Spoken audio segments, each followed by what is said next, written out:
Crops withered in the fields, livestock fell ill and died, and diseases swept through the village like a plague.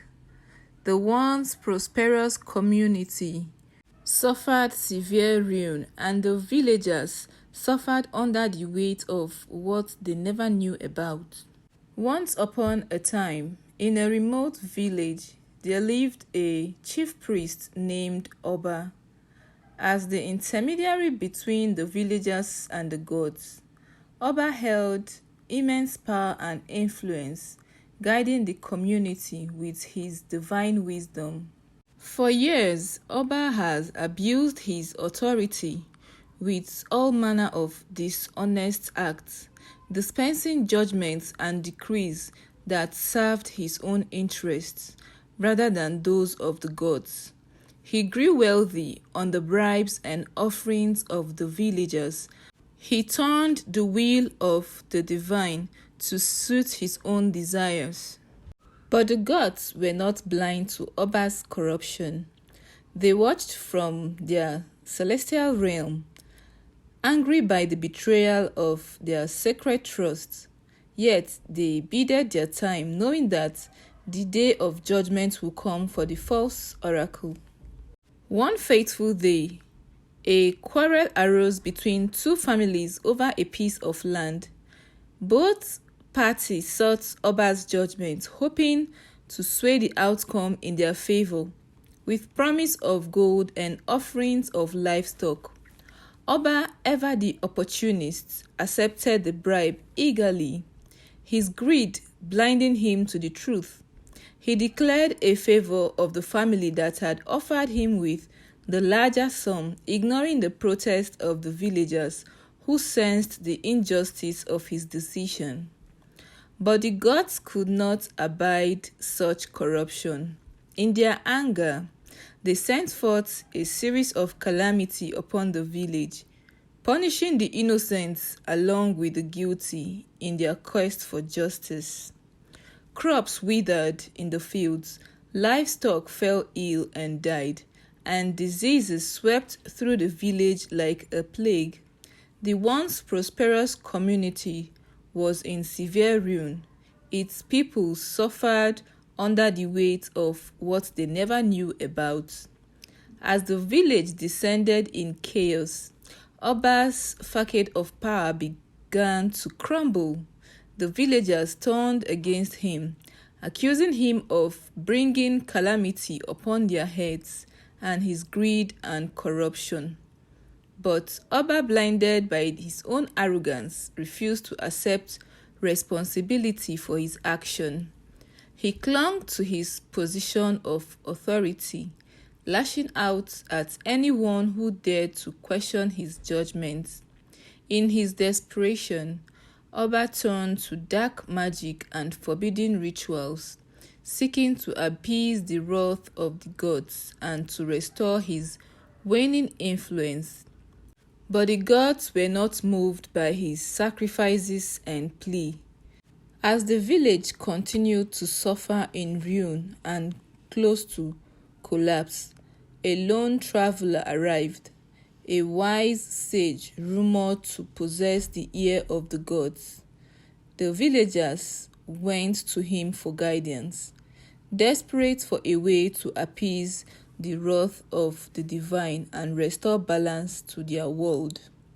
The sage listened to their plea with a solemn expression, his gaze piercing through the veil of deceit and corruption that shrouded the village.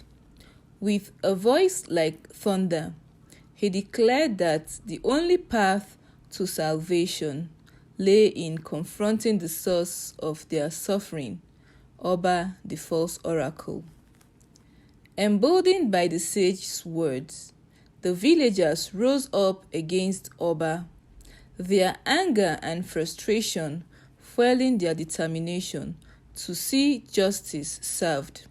They stormed the temple, seizing the corrupt chief priest and dragging him before the gathered crowd.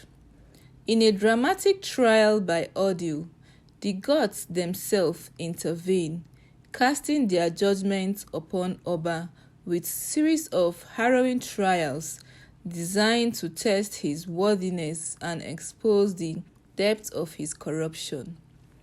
Oba, faced with the consequence of his actions, begged for mercy, his cries echoing through the temple as he faced the wrath of the gods.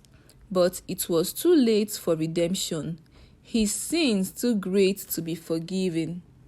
In the end, Oba met his Waterloo, his fate sealed by his own greed and arrogance. The villagers watched in awe as divine justice was served. The false oracle stripped off his power and authority, his legacy forever tarnished by his corruption. With Oba's downfall, the village found renewed hope and strength, united by their shared ordeal and determined to rebuild their community on a foundation of honesty, integrity, and respect for the will of the gods.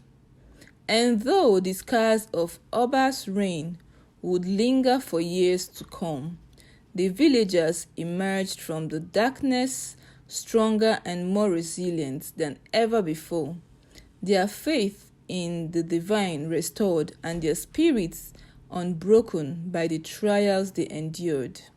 As for Oba, his name would remain in ruins, a cautionary tale for future generations of the dangers of unchecked ambition and the corrupting influence of power.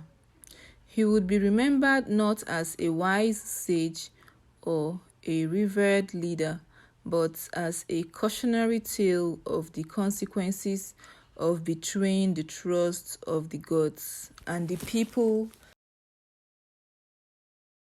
And so, the village moved forward, guided by the lessons of the past and the promise of a brighter future. Though the road ahead would be long and fraught with challenges, they faced it with courage and determination, knowing that as long as they remained true to themselves and to the will of the gods, they would overcome any obstacle that stood in their way. For theirs was a village reborn from the ashes of despair, a testament of the enduring power of faith, unity, and the unwavering belief in the triumph of justice over corruption, no matter how insurmountable the odds may seem.